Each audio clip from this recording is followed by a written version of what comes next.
What's going on, boaters? We just got in a new model, a 2026 Barletta Aria 22F. That means it's a fishing model. So if you like being on a pontoon but love fishing, this one's gonna be for you. Let's check out some features.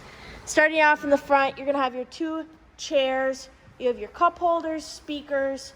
Coming over to the helm area, you have your tackle storage right here. Super easy to get at.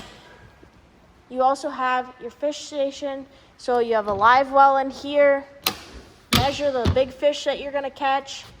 You have a pop-up table, gives you a little bit more space. Super nice. Then coming over to the dash, you have your Simrad touchscreen, your analog gauges. This boat does have your JBL audio in it, so you can listen to the tunes while you're fishing.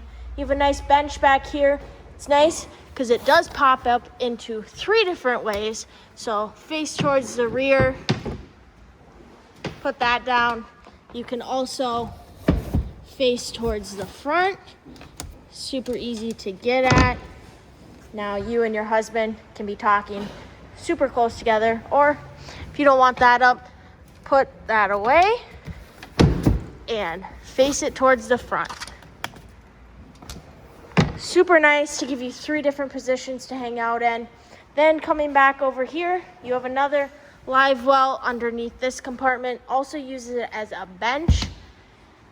You're gonna have your 2 chairs in the back, another fish station back here, so you can measure those big fish again. You also have a second tackle box in this boat, right in this compartment. So bring all your tackle along. And then your battery switch is gonna be right here. Super easy to turn it on and off. It is powered by a Mercury 150. This is also a 2-tune. So you're gonna wanna come check out this boat at MarineMax Nisswa or visit it on our website. Let's have a great summer fishing on this pontoon.